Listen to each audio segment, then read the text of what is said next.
इस वीडियो में हम भारत के स्पेस एक्सप्लोरेशन में एक बहुत ही एक्साइटिंग डेवलपमेंट की बात करेंगे। स्पेडेक्स मिशन।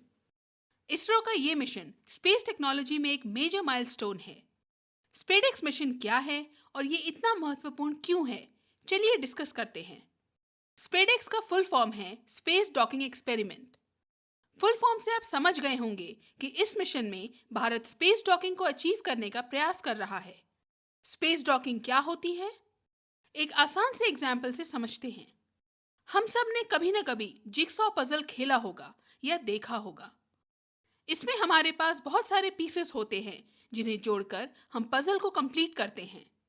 इस गेम में हम ये इंश्योर करते हैं कि पीसेस आपस में परफेक्टली फिट हो जाएं, आपस में लॉक हो जाएं।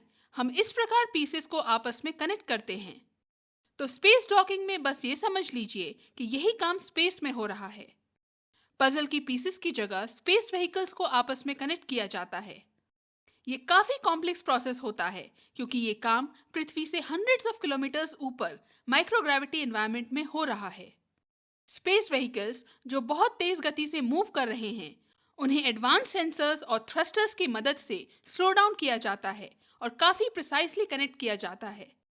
स्पेस लॉन्चेस काफी एक्सपेंसिव होते हैं, तो यहाँ गलती की कोई गुंजाइश नहीं है। हर चीज एकदम परफेक्ट होनी चाहिए। इसरो के स्पेडेक्स मिशन में इसी तरह स्पेस व्हीकल्स को परफेक्टली अलाइन करके आपस में ज्वाइन किया जाएगा। ये भारत का स्पेस डॉकिंग को अचीव करने का पहला अटेम्प्ट है। यदि हम सफल हो जाते हैं तो हम उन चुनिंदा देशों में शामिल हो जाएंगे जो इस टेक्नोलॉजी को मास्टर कर चुके हैं। फिलहाल यूएस, रशिया और चाइना, केवल ये तीन देश ही इस कॉम्प्लेक्स टेक्नोलॉजी को मास्टर कर पाए हैं। जल्द ही भारत भी इस एलीट क्लब में शामिल होने वाला है। इसरो ने श्रीहरिकोटा में स्थित सतीश धवन स्पेस सेंटर से 2 सैटेलाइट्स लॉन्च की हैं। पीएसएलवी रॉकेट की मदद से इन दोनों सैटेलाइट्स को लो अर्थ ऑर्बिट में प्लेस किया गया है। इनमें से एक है चेसर और दूसरी है टारगेट। नाम से ही समझ सकते हैं कि टारगेट स्टेशनरी रहेगा या पैसिव रहेगा, बहुत जेंटली मूव कर रहा होगा।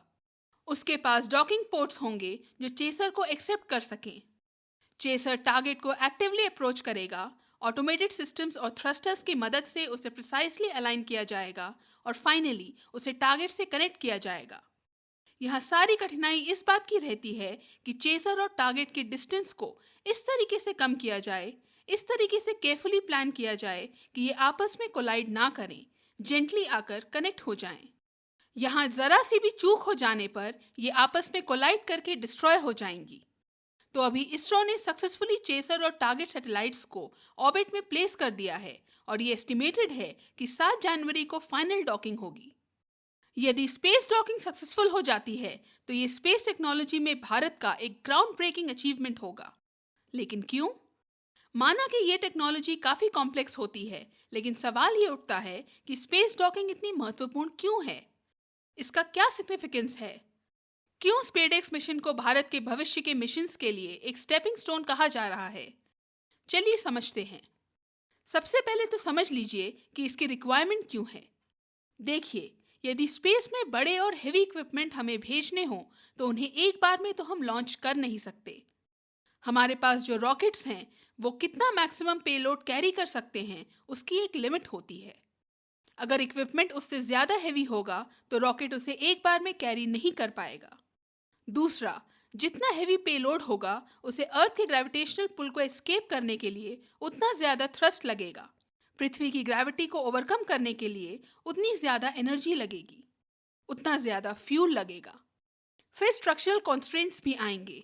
जितना बड़ा इक्विपमेंट होगा उतना ज़्यादा ड्रैग होगा, जो रॉकेट को अनस्टेबल कर सकता है। इसलिए ज़्यादा बेटर ये होता है कि हम कंपोनेंट्स को पार्ट्स में लॉन्च करें और स्पेस में जाकर असेंबल कर लें। पार्ट्स में लॉन्च करने से उन्हें बेहतर ढंग से कंट्रोल किया जा सकता है। ये ज़्यादा सेफ और कॉस्ट इफेक्टिव रहेगा। इसलिए स्पेस डॉकिंग इतनी इम्पॉर्टेंट हो जाती है।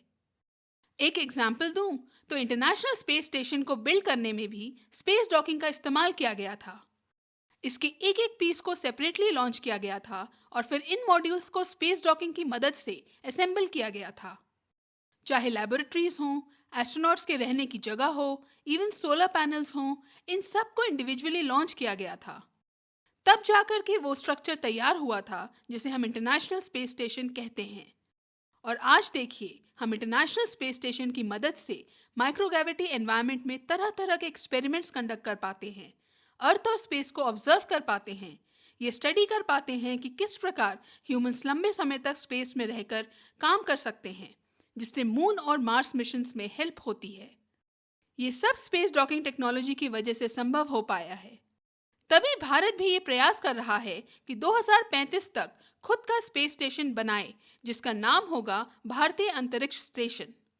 इसमें 5 मॉड्यूल्स होंगे जिन्हें 2028 से एक एक करके लॉन्च किया जाएगा और फिर स्पेस में असेंबल किया जाएगा, जिसके लिए अभी हमें स्पेस डॉकिंग टेक्नोलॉजी को मास्टर करना ज़रूरी है।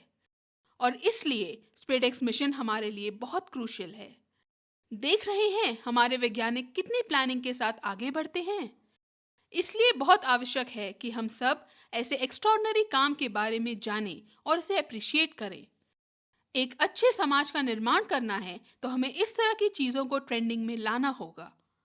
तो हम स्पेसएक्स मिशन की बात कर रहे थे। इसकी मदद से भारत स्पेस डॉकिंग टेक्नोलॉजी को मास्टर करेगा, जिससे हम खुद का स्पेस स्टेशन बिल्ड कर पाएंगे।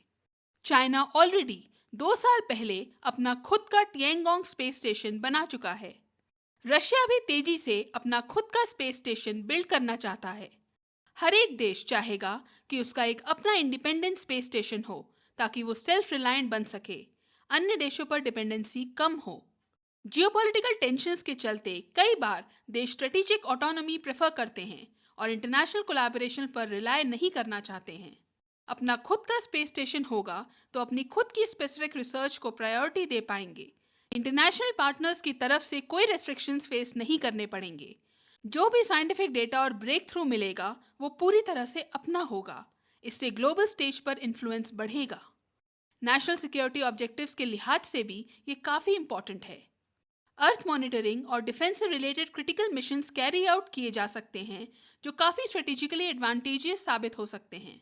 तो इंडिपेंडेंट स्पेस स्टेशन होने के कई लाभ हैं और इसके लिए स्पेस डॉकिंग टेक्नोलॉजी को मास्टर करना ज़रूरी है, क्योंकि पूरे स्पेस स्टेशन को एक बार में लॉन्च नहीं किया जाएगा। इसे पार्ट्स में लॉन्च करके कंपोनेंट्स को असेंबल किया जाएगा। भारत के चंद्रयान 4 मिशन और आगे आने वाले ह्यूमन स्पेस फ्लाइट मिशन के लिए भी डॉकिंग टेक्नोलॉजी बहुत इंपॉर्टेंट है। डॉकिंग की मदद से हम सैटेलाइट्स को रिपेयर कर सकते हैं, रिफ्यूल कर सकते हैं और इवन अपग्रेड कर सकते हैं, जिससे उनकी लाइफ को एक्सटेंड किया जा सकता है। जैसे कोई मैकेनिकल फेलियर आ जाता है, कोई कंपोनेंट डैमेज हो जाता है, सॉफ्टवेयर मैल फंक्शन कर जाता है, तो दोबारा से नई सैटेलाइट लॉन्च करने के बजाय हम एक सर्विसिंग स्पेसक्राफ्ट को भेज के उस डैमेज सैटेलाइट के साथ डॉक करके इशू को फिक्स कर सकते हैं, डैमेज सैटेलाइट को रिपेयर कर सकते हैं।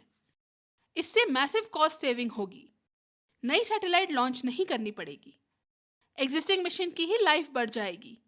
फिर मान लीजिए किसी सैटेलाइट के सारे सिस्टम्स ठीक काम कर रहे हैं, लेकिन उसका फ्यूल खत्म हो गया है, तो वो सैटेलाइट स्पेस में अपनी ऑर्बिट को मेंटेन नहीं कर पाएगी, क्योंकि उसके लिए फ्यूल लगता है। तो ऐसे में उसकी यूटिलिटी खत्म हो जाएगी। लेकिन अगर हम एक रिफ्यूलिंग स्पेसक्राफ्ट भेजकर उसे उस सैटेलाइट के साथ डॉक करके उसमें फ्यूल ट्रांसफर कर दें, तो हम अपने मिशन को और ज़्यादा टाइम तक कंटिन्यू कर सकते हैं। बिना सैटेलाइट को रिप्लेस किए मिशन की लाइफ बढ़ जाएगी। ज़्यादा टाइम तक हमें और इम्पॉर्टेंट डेटा मिलता रहेगा। समय के साथ जैसे जैसे टेक्नोलॉजी अपडेट होती जाएगी, हम अपनी सैटेलाइट को अपग्रेड कर सकते हैं। कुछ क्रिटिकल कंपोनेंट्स जैसे कि सेंसर्स, प्रोसेसर्स या कम्युनिकेशन सिस्टम्स को रिप्लेस कर सकते हैं। बट इन सब के लिए डॉकिंग टेक्नोलॉजी को मास्टर करना बहुत ज़रूरी है। तो स्पेस डॉकिंग का ये सिग्निफिकेंस है। इसरो के स्पेसएक्स मिशन का ये महत्व है। इसलिए इस कटिंग एज स्पेस टेक्नोलॉजी को मास्टर करके हम अपने स्पेस प्रोग्राम को बहुत आगे ले जा सकते हैं। भारत ग्लोबल स्पेस एक्सप्लोरेशन में एक मेजर प्लेयर बनकर उभर सकता है। ये सब अचीव करने के लिए स्पेसएक्स मिशन एक स्टेपिंग स्टोन है। ये हमारे देश के साइंटिस्ट के कड़े परिश्रम और प्रतिभा का नतीजा है। ये फ्यूचर के कई एडवांस मिशंस को संभव बनाएगा। इसरो का ये मिशन काफ़ी इंस्पायरिंग है, जिसके बारे में हर एक भारतीय को पता होना चाहिए और हर एक को इसके बारे में बात करनी चाहिए। धन्यवाद।